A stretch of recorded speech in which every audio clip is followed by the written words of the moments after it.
The man had just discovered that his wife was having an affair. What made it even worse was that the other man was his closest friend and business partner. Derek was instantly consumed by rage. After returning from the seaside, he remained trapped in grief and humiliation. Now, all he wanted was to gather evidence as quickly as possible and make the two people who betrayed him pay the price. But what Derek never expected was that just as he finished planning everything, the police suddenly knocked on his door. They informed him that his wife and business partner had both been shot dead inside the seaside villa. Hearing the news, Derek was shocked beyond words, yet buried beneath the shock was a strange sense of satisfaction. But that feeling quickly turned into terror, because with both victims dead, Derek now had the clearest motive for murder. After all, he had only recently uncovered their secret affair. It didn't take long for the police to name Derek as the prime suspect, and once enough evidence was gathered, a life sentence would almost certainly await him. In an instant, Derek's reputation completely collapsed. His company suffered a devastating blow.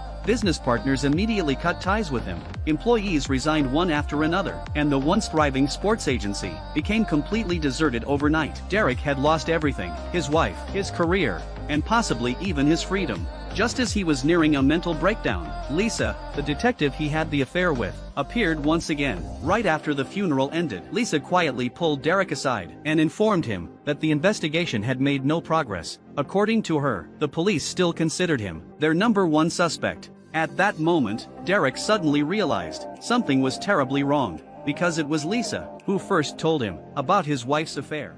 You killed them. No one's gonna believe you. You killed them. Why? You need to get some rest, Derek. I'll be in touch. Hey! Hey!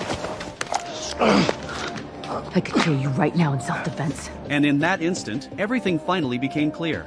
The beautiful encounter that night had never been an accident. It was a carefully designed trap from the very beginning. The deaths of his wife and business partner had also been orchestrated by Lisa herself. And Derek realized he had been manipulated like a fool the entire time. But he still couldn't understand what Lisa's true goal was. All he could do was helplessly endure the nightmare unfolding around him. While Derek struggled in confusion, his younger brother began noticing that something was deeply wrong. Unlike Derek, his brother was impulsive and hot-tempered. Watching his brother grow more exhausted every day filled him with anxiety. He repeatedly demanded to know what had happened. Left with no choice, Derek finally told him everything. Afterward, he warned his brother not to provoke Lisa, calling her a dangerous madwoman. He promised he would find a way to prove his innocence himself. On the surface, his brother agreed, but the moment he left, he secretly contacted several gang-connected friends and stormed into Lisa's house. They cornered her aggressively, demanding to know why she kept targeting Derek.